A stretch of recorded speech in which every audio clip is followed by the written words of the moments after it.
All right, welcome back everyone to another great episode of the first inning.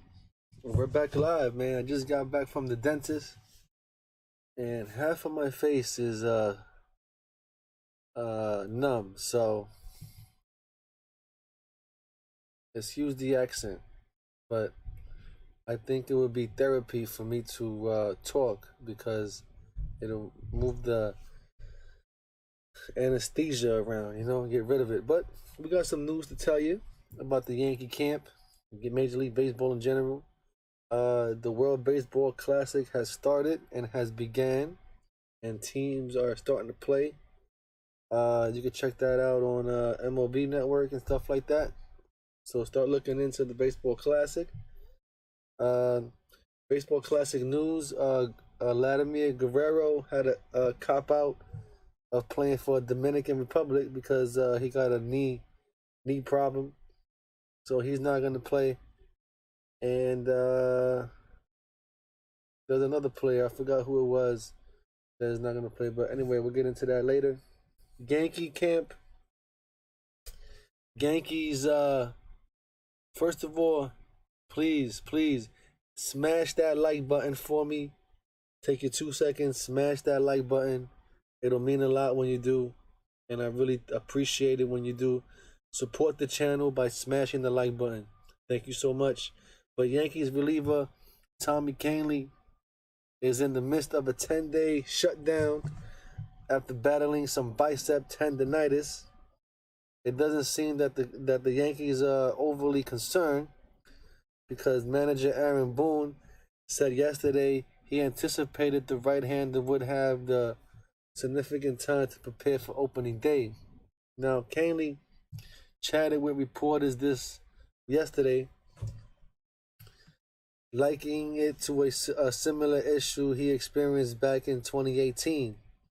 He estimated it'll take roughly a month to completely dissipate.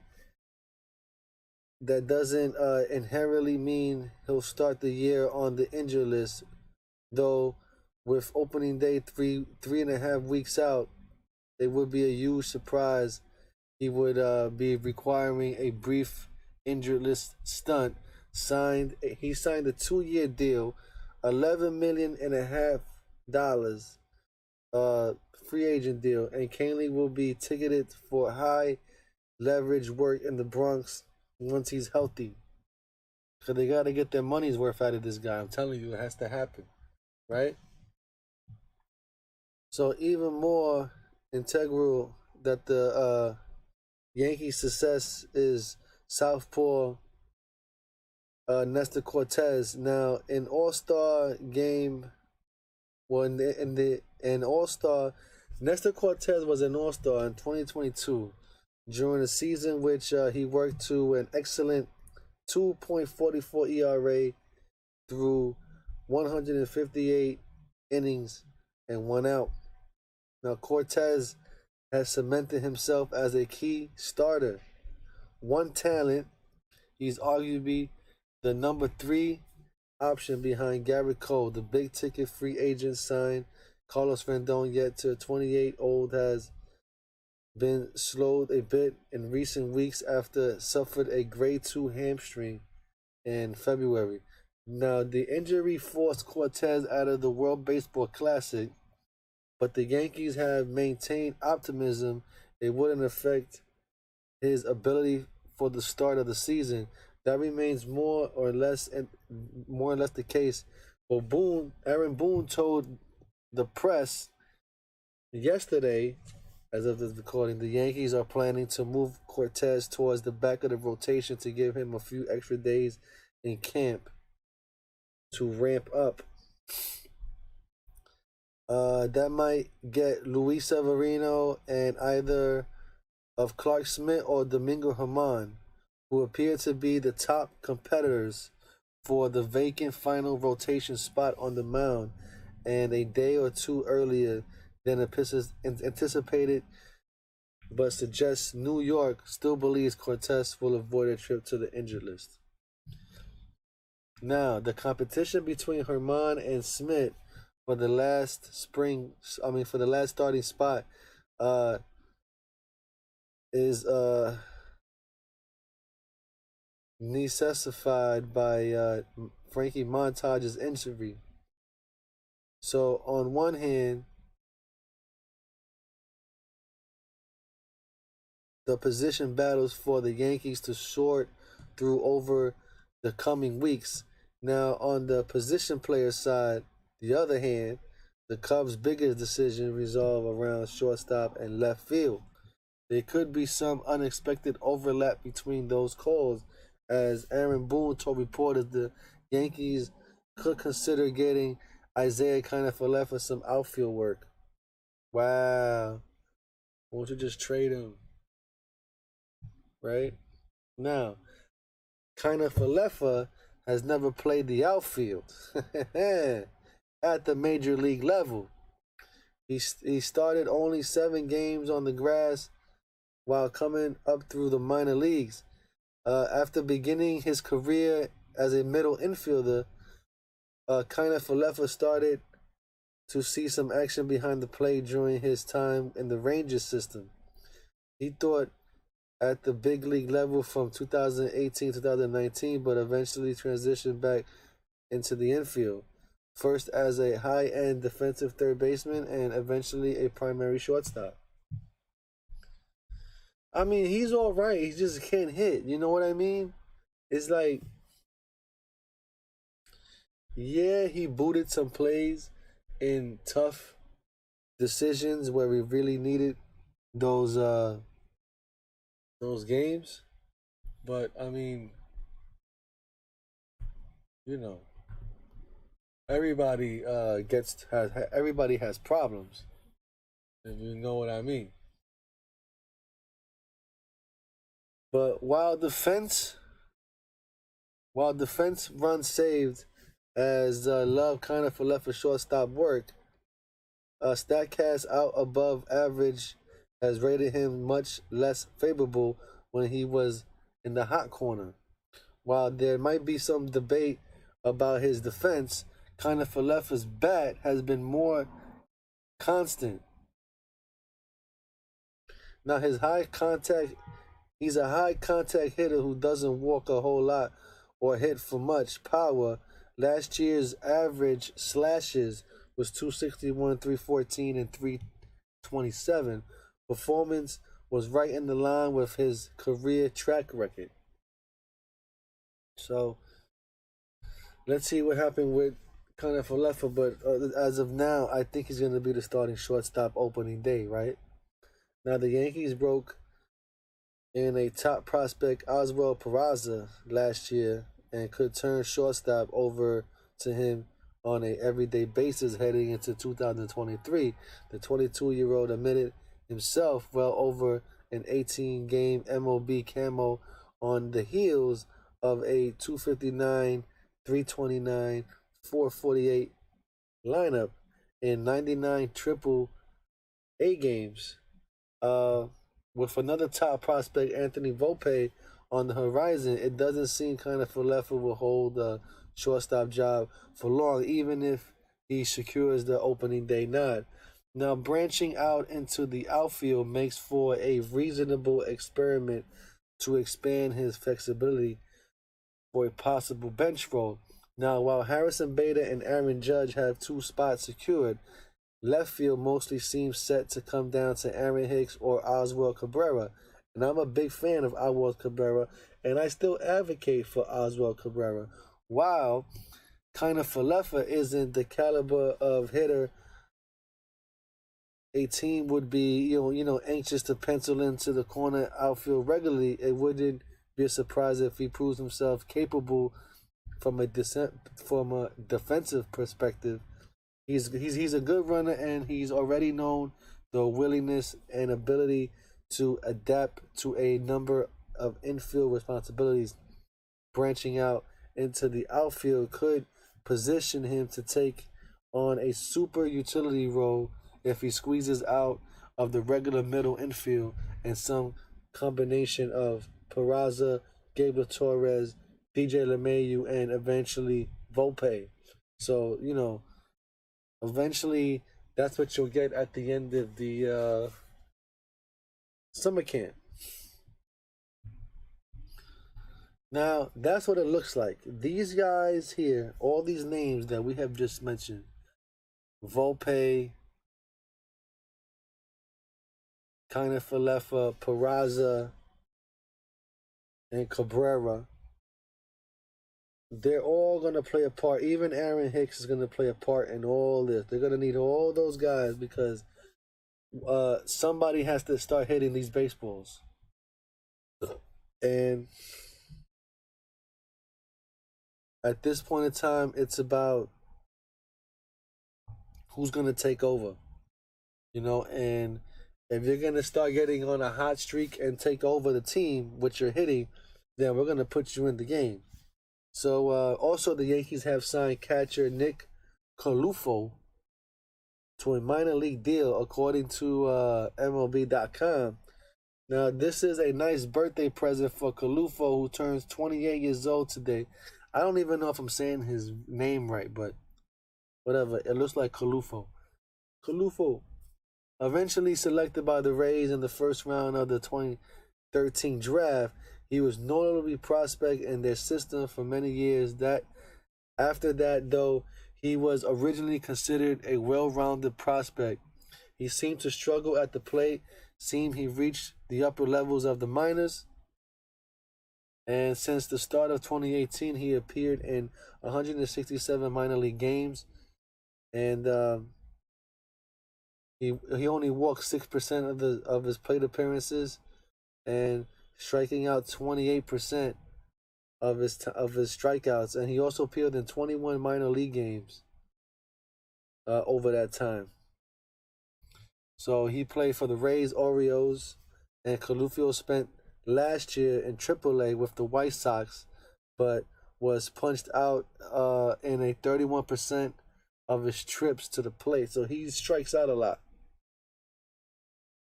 Now, for the Yankees, it was reported last week that they were looking for some extra depth behind the plate because of a rash of injuries in the postseason. I got this Novocaine, I guess it is. Oh my God, I'm trying though. Try not to bite my tongue or say it the same way. Now, Ben Rovert, Austin Wells, and Josh Berdor, has suffered injuries, and that will keep them out of the action for at least a few weeks.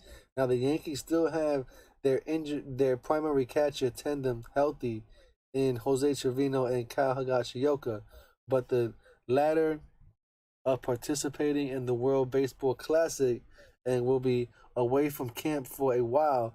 With all those absences, it makes sense that they would look to bring in another reliever to help out with all the arms looking to get ready for the season.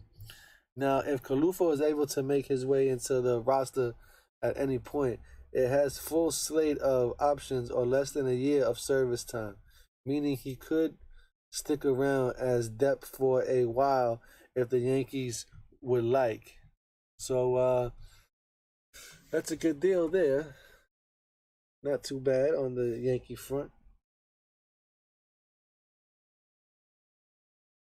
Let's see if we get into some Yankee news. But Rendon has pitched the other day, and he got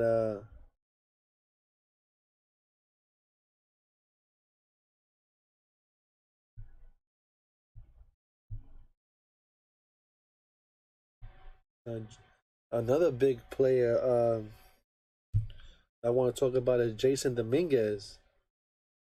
Now, Jason Dominguez had a hell of a spring training game the other day.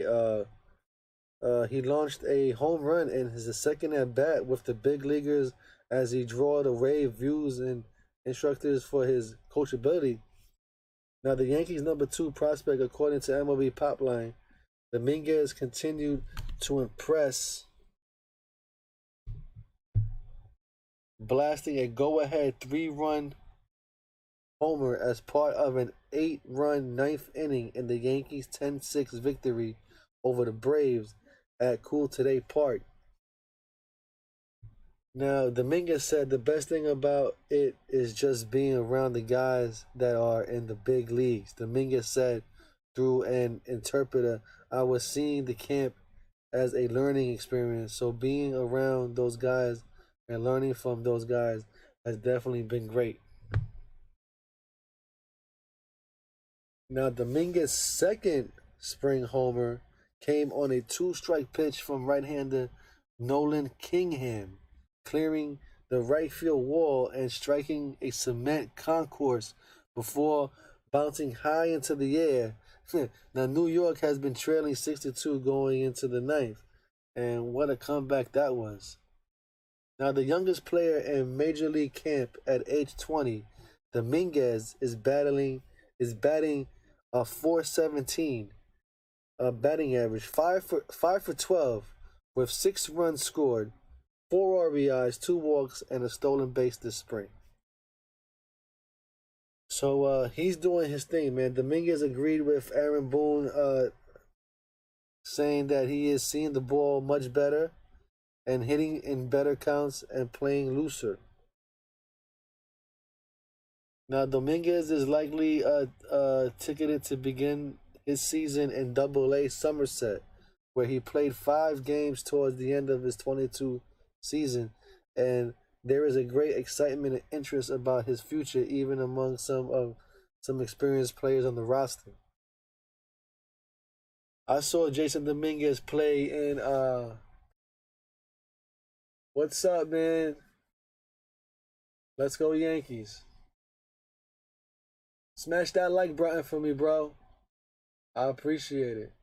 And we'll be back in Yankee Stadium, so prepare for my videos. It's happening. It's happening. This channel will be taking off soon, but I seen Jason Dominguez in Coney Island, and I have a great video about that. My Coney Island video on my YouTube channel here. And there was a bunch of kids saying, Jason Dominguez, you suck, and all that, and blah, blah, blah. And then he blasted a 3-run home run to win the game, man. Shut him down. I was like, wow. That's the same game that I got hit by the baseball. I got hit by a foul ball, and that ball left me the only bruise on my arm. That was serious. But we here. Mm-hmm. So, and also, a lot of people are asking for Anthony Volpe. He's another one to open up the season in New York and hopefully look to get a promotion, up to the Yankees as well.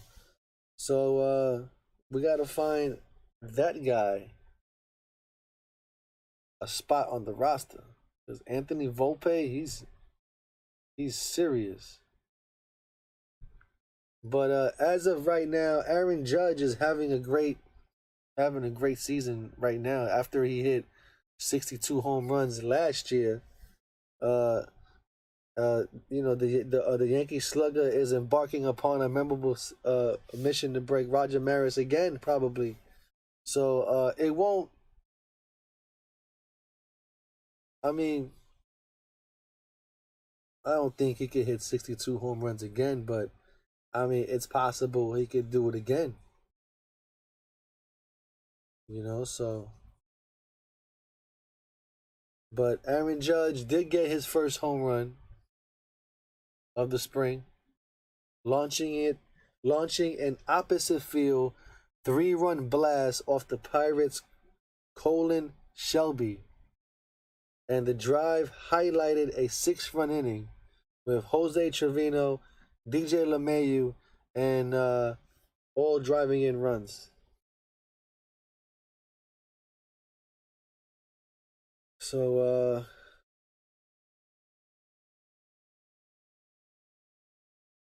yeah, man, Aaron Judge is gonna be 30 years old. He's 30 years old.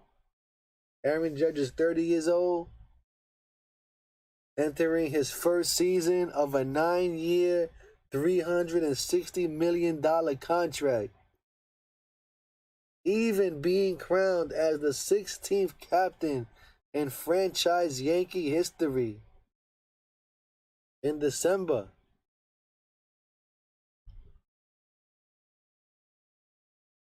So, Judge was the designated hitter the other day, but you're gonna see him play in some more games and stuff like that. So, yeah, like I said, my mouth is on fire right now.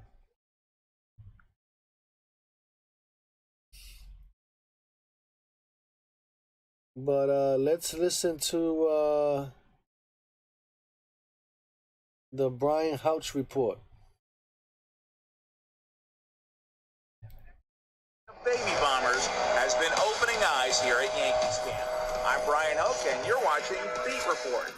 The conventional wisdom is that Anthony Volpe and Jason Dominguez are in big league camp to soak up a few weeks of experience, building relationships with veterans while taking a few stories to share with their respective minor league clubs. And we just but what if explained that's all that. not how this all goes down?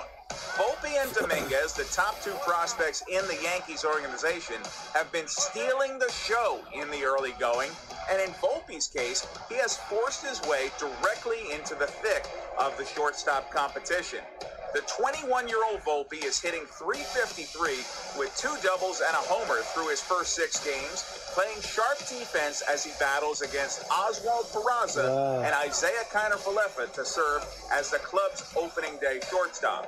Manager Aaron Boone said he came in with high expectations for Volpe, who is meeting them, living up to his reputation as a good player who loves the game.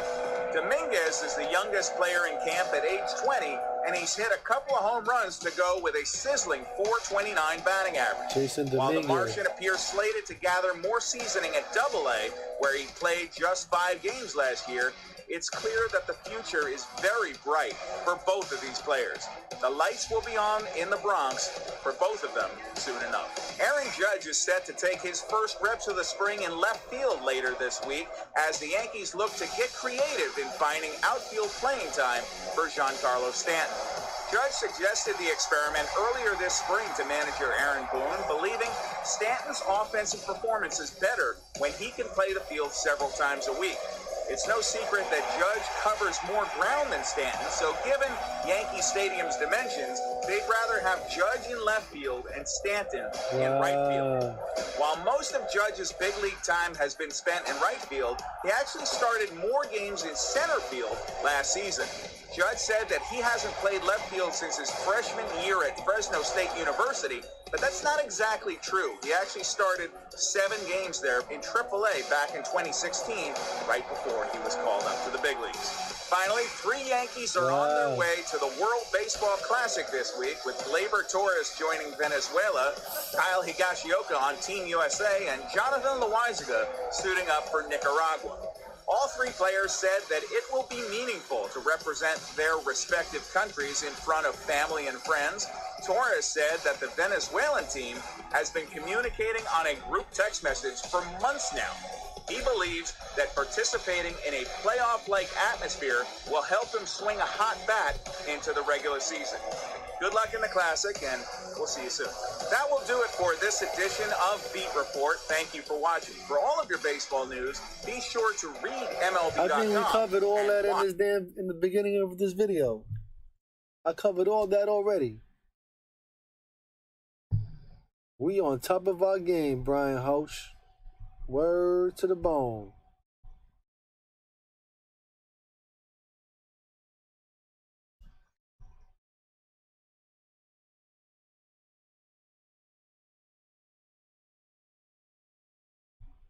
But yeah.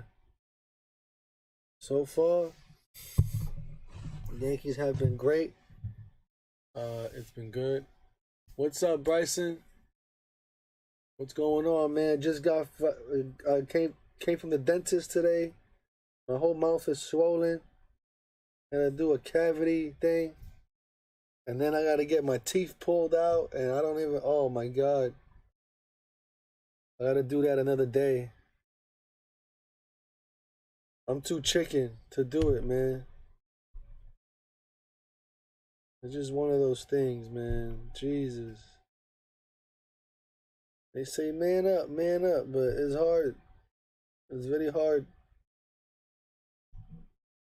But you'll be good. I'm gonna be getting out of here soon. Like I said, like they said, we'll be losing Gabriel Torres to Venezuela. Higashioka is gonna play for Team USA, and I forgot the other guy. But anyway, those things are gonna be playing now. I wonder. Let me see something.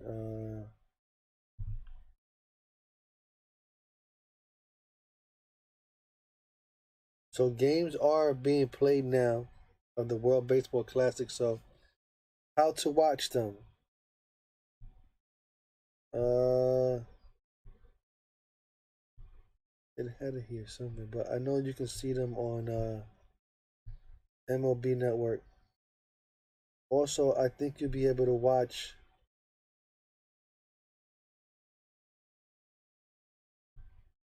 on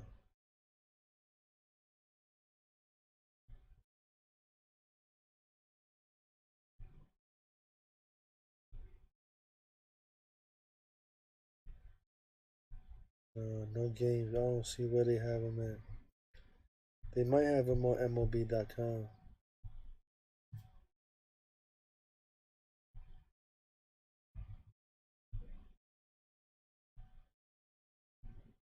No, I think you got to see them on MLB Network. How to watch. There we go. Let me tell you before I get out of here, because I want to know. Okay, you can watch the Baseball Classic on Fox, Fox Sports 1, Fox Sports 2, and Fox Deportes, and Tubi.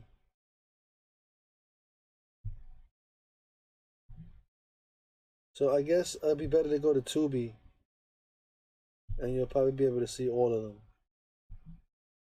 if that makes any sense. But anyway,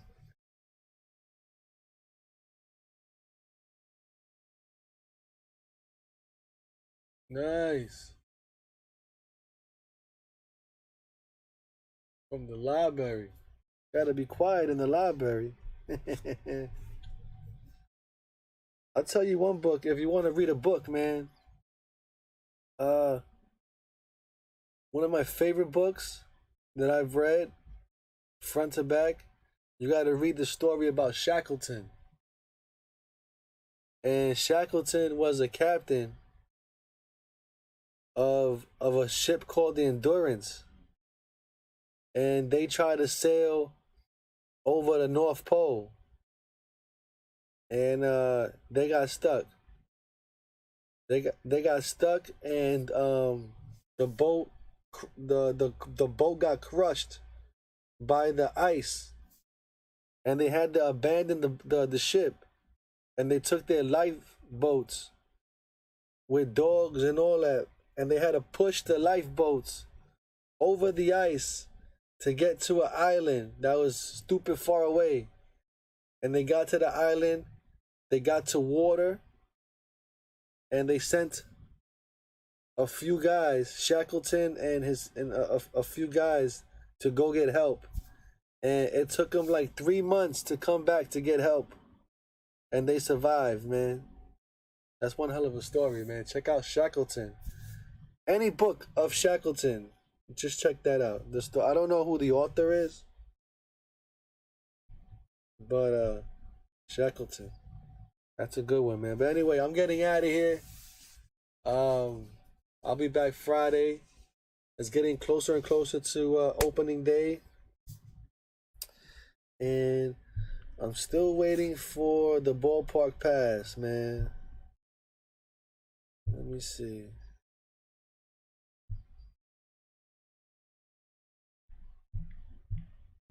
Let me see if I can Google that.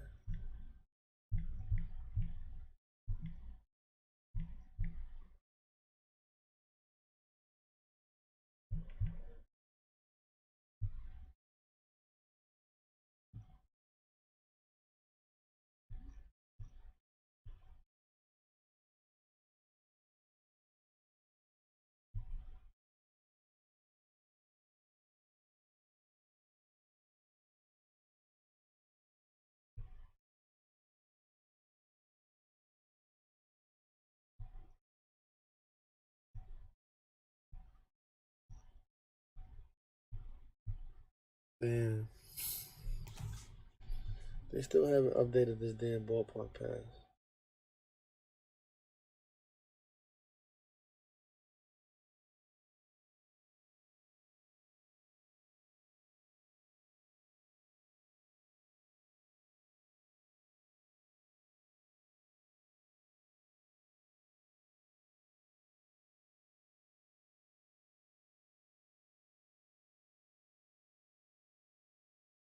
It's funny that it's even loading.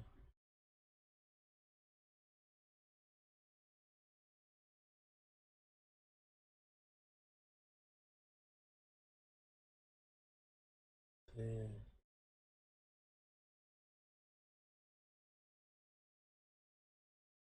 Anyway,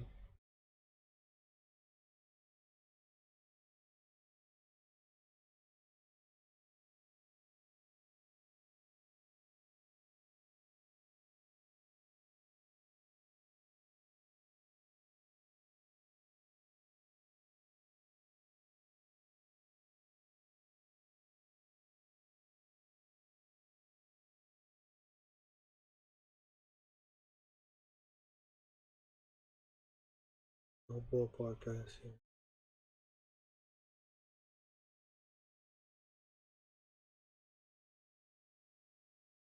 Blood clot. Anyway, I'll still keep searching, man. But anyway, if you see anything, let me know. And it's gonna be on. So anyway, until then, it's been a great episode. It's getting closer and closer. I just can't wait to go to games. I'm praying for the ballpark pass to come back. I know it will. Because ain't nobody buying no damn tickets, man. Like last year. So anyway, smash that like button. Smash that like button. And we'll see y'all on the next one. So long, everybody. And see ya. And check you out later, Bryson. And everybody.